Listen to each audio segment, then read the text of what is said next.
wabarakatuh. Alhamdulillah, pada kesempatan yang Allah memberikan kita nikmat kesehatan untuk mengikuti perkuliahan online ini untuk mereview materi ijma dan qiyas.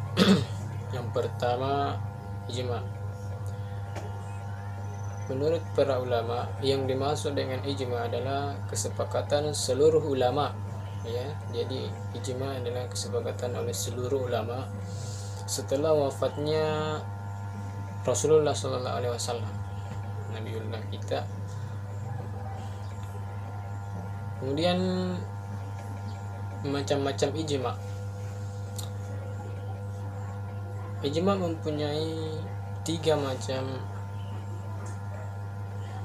macam ya. Yang pertama ijma al-qauli, yang kedua ijma al-fi'li, kemudian yang ketiga ijma as-subuti. Yang pertama ijma al-qauli atau ijma suri, artinya seorang ulama terang-terangan menyampaikan pendapatnya bahwasanya hadisnya itu begini, atau ijma secara langsung. Kemudian yang kedua ijma al-fi'li, ya, artinya ijma yang tidak diucapkan oleh ulama akan tetapi diikuti dan dilakukan oleh ulama, ya, tidak diucapkan tapi diikuti dan dilakukan oleh ulama. Kemudian yang ketiga ijma sukuti, as-sukuti, ya, ijma yang tidak diucapkan oleh ulama dan tidak pula dilakukan oleh ulama, melainkan ulama hanya diam, ya. Jadi diamnya ulama ini menandakan bahwa dia sudah sepakat. Jadi diamnya ulama ini berarti sudah menyepakati, ya. Kemudian kita pindah ke rukun ijma.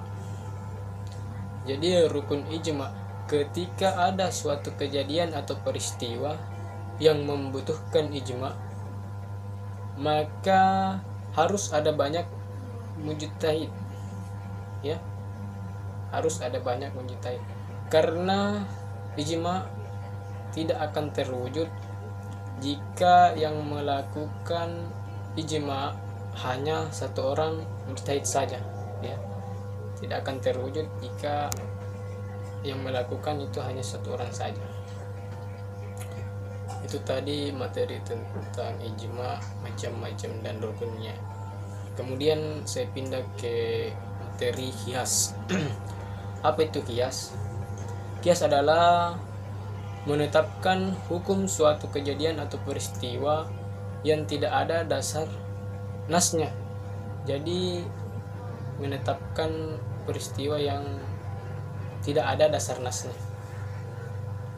dengan cara membandingkannya kepada suatu kejadian atau peristiwa yang lain yang sudah ditetapkan hukum nasnya, ya, berdasarkan nasnya, karena ada persamaan illat, ya, karena ada persamaan illatnya antara kedua peristiwa atau kejadian tersebut. Saya ambil contoh minuman narkotika.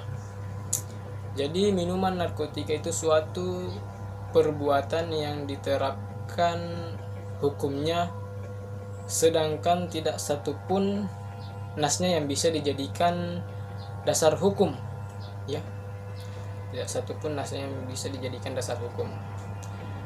Ketika kita kaitkan ke dalam perbuatan minuman khamar, di mana minuman khamar yang diharamkan berdasarkan firman Allah Subhanahu wa taala di dalam Quran surah Al-Maidah ayat 90, ya.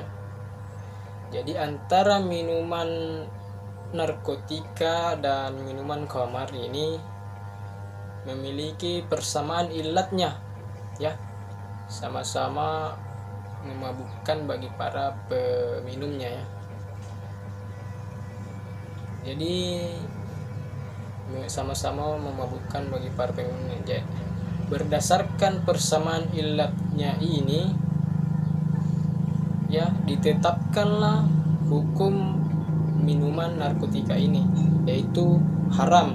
Jadi sudah ditetapkanlah hukum minuman narkotika ini yaitu haram, sebagaimana diharamkannya minuman khamar ya, sebagaimana diharamkannya minuman khamar karena persamaan ilat ya, karena persamaan ilatnya. Jadi minuman narkotika hukumnya itu haram, diharamkan. Mungkin sekian dari materi yang singkat ini yang sempat saya bawakan, yakni ijma dan qiyas. Saya akhiri dengan ucapan minallahi mustan wa ilaihi tiklan. Assalamualaikum warahmatullahi wabarakatuh.